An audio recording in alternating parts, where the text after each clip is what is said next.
Hello বন্ধুরা, আমি আজকে আপনারা কেমন আছেন? আমি আজকে একটা বাচ্চাদের সোয়েটার দেখাবো। আমি আরম্ভ করে দিয়েছি, এই যে এতটা হয়ে গেছে, কিন্তু শুরুটা কীভাবে করেছি কতটুকু বাচ্চা স্বয়ং বলছি। এমনি এখন বাচ্চাটার বয়স 3 মাস, কিন্তু এবারের শীতটা তো চলেই গেছে, যাদের সামনের শীত বা তারপরে শীত পড়তে পারে, অন্তত সেই 2 বছর যেন পড়তে পারে সেইভাবে বানাবো। এই দেখুন, আমি প্রথমে হলো 70 ঘর নিয়েছি। এখানে 70 ঘরে যে এখানে একটা ডিজাইন করেছি, যে ডিজাইনটা করেছি, এই ডিজাইনটা 70 ঘর নিয়েছি।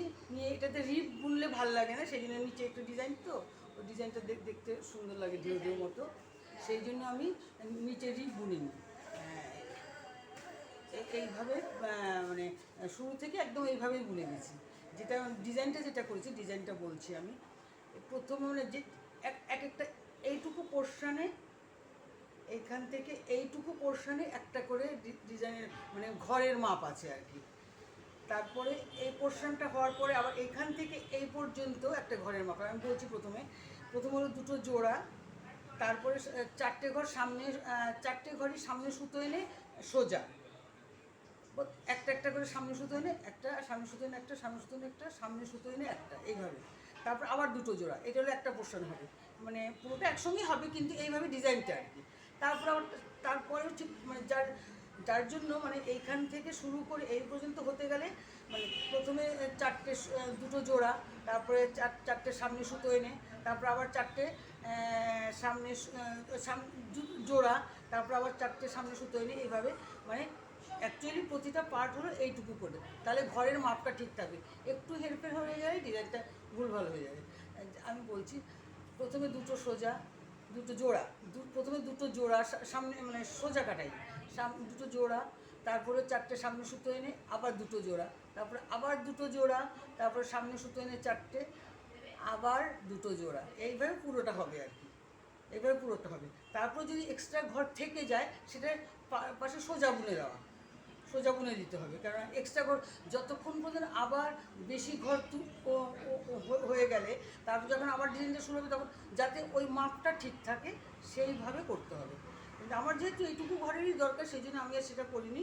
আমি এখানে যে ঘরটা এক্সট্রা রয়েছে ডিজাইনটা তোলার পরে, সেই ঘরগুলো পাশে সোজা করে বুনে দিয়েছি। আমি জানি না আপনাদের বুঝতে পারলেন কিনা, আমি আবারও বলবো। তারপর এইভাবে আমি মানে 70 ঘর নিয়েছি, 80 ঘর পর্যন্ত এখন হয়েছে, এতটুকু অবধি। আর এইটুকু মতো বুনবো, বড়জোর আর 2টো ঘর হবে। আর যেহেতু এটা ডিজাইনটা আছে, ডিজাইনটার এমন একটা মানে যে ঘর ফেললে যদি ঘরের হিসাব ঠিক না থাকে তাহলে ডিজাইনটা ঠিক মতো করা যাবে না। সেই জন্য আমি মানে যখন বগলের ছাদটা ফেলা হবে তারপর থেকে পুরো ওইটুকু এ অবধি মানে এই অবধি আমি সোজাই মানে প্লেন, একদম প্লেন বুনবো, মানে বগলের পর থেকে পুরোটা প্লেন হবে। আমি তারপর আপনাদেরকে দেখাচ্ছি।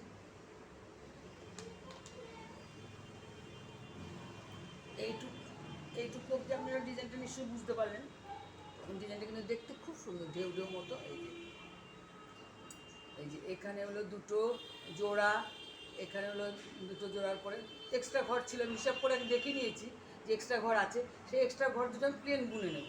বুনে নিয়ে 2টো জোড়া দিয়ে শুরু করবো, 2টো জোড়া, তারপরে যে 4টে সামনে সুতো এনে 4টে বুনলাম, তারপর আবার 4টে মানে যেহেতু পুরোটা বুনতে হবে সেহেতু তারপর 4টে করেই হবে।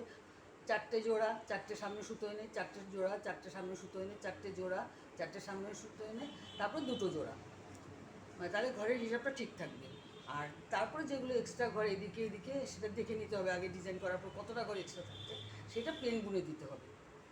এইভাবে আমি মাঝখান এইখান থেকে আমি ঘর বাড়াতে আরম্ভ করেছি, এপাশে একটা এপাশে একটা বুনে, মানে না এখন হয়েছে 78টা ঘর হচ্ছে, আর 2টো ঘর বাড়াবো, আসে বাচ্চা তো এর চেয়ে বেশি ঘর আর লাগবে না। তারপরে আমি ওই মানে 78টা হয়ে গেছে, আর 2টো ঘর বাড়াবো, 80টা হবে। আর এইটুকুর মধ্যে আমি 2টো ঘর বাড়াবো, 80টা হবে, 80 বেশি ঘর করবো।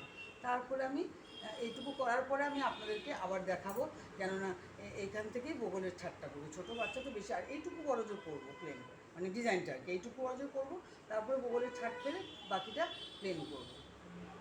আপনাদেরকে পরে আমি পুরোটা দেখাবো, এখনও সামনের পার্ট আরম্ভ করিনি। এটা হয়ে গেল সামনে, যেহেতু ছোটো বাচ্চা তো মানে ঘর গলা বন্ধ দিলে, গলা বন্ধ অনেক রকম করা যায়, কিন্তু অত ছোটো বাচ্চা তো গলা বন্ধ পরানো যাবে না। সেই জন্য আমি ঠিক করেছি সামনে দুটো পার্ট আমি আলাদা করব। এই পেছনের পার্টটা এটা, আর সামনের পার্টটা দুটো পার্ট করব। আর এখানে এই দুই দিকে সামনে এখানে বোতাম লাগানোর জন্য রিপ বুনবো, এটাতে রিপ বুনতে হবে, নিচে বুনবো না, কিন্তু এই এই এইখানটায় রিপ বুনবো। ওই রিপটা হয়ে গেলে পরে বুনতে থাকবো। আর রিপটা মাঝে মাঝে না, রিপটা একটু বেড়ে যায়, দেখবেন কোনাগুলো এরকম একটু ঝুলে যায় রিপ বোনার সময়।